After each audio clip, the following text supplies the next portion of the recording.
أما بعد أعوذ بالله من الشيطان الرجيم بسم الله الرحمن الرحيم قال النبي صلى الله عليه وسلم حب الوطن من الإيمان حضرت مصطفیٰ السلام علیکم ورحمۃ اللہ وبرکاتہ. آزاد ہندوستان کی تاریخ میں دو دن یادگاری حیثیت اور قومی اہمیت رکھتے ہیں. ایک 15 اگست، دوسرا 26 جنوری. 15 اگست کو ہندوستان آزاد ہوا اور 26 جنوری کو ہندوستان جمہوریت بنا. آج 15 اگست ہے ہندوستان کی آزادی کی سالگرہ. 15 اگست 1947 کو ہندوستان سے زمین پر یہ سورج ہوا تھا جو آج ہوا ہے. لیکن اس وقت سورج کی کرنیں ایک نئی صبح کا پیغام لائی تھی. یہ صبح وہی صبح ہے جس کے ظہور سے غلامی کی رات کا اندھیرا ختم ہوا جو دیر سے طویل مدت پر مقیم تھا. اسی رات خود ساختہ بڑے ٹھیکیداروں کو اپنے پھول سے معصوم اور شہزادیوں کا خون پیتے دیکھا. اسی رات پیڑوں کا سر کاٹ کر کشتکش سے جا کر باپ کے سامنے پیش کیے گئے.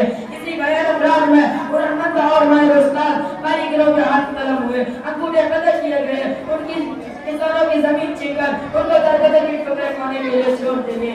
اس تاریخ رات کی چند صبح ہو اس کے لیے ہم نے کون سے جنگ نہیں کیے، شادی سے اور بغاوتیں کیے، آزاد حکومتوں کی تشکیل کی، مذہب انتقالی کا چلا ہے، جان و مال کی قربانی دی، لیکن وہ سب جو آزادی کے اصول کے لیے ناگزیر تھا.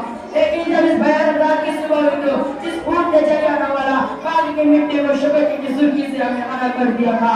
ان کی لانیں رخصت ہو چکی تھی، وطن کا ہاتھ پارا پارا تھا، امن و سکون غارت ہو چکا تھا، امن و سکون غارت ہو چکا تھا. گلشن کا راج تھا، پھولوں کی پتیاں اور بندے لگتے تھے اور پھولیں کہیں دکھائی نہیں دیتی تھی. یہ بات انسانی فطرت کے خلاف نہیں ہے اور ایک آزادی کے فائدوں سے لوگ محروم رہے. لوگ کا دلی غلامی اور قصد سکون جاتا رہتا ہے اور دور غلامی کو یاد کر کے آئے پھرنے لگتے ہیں.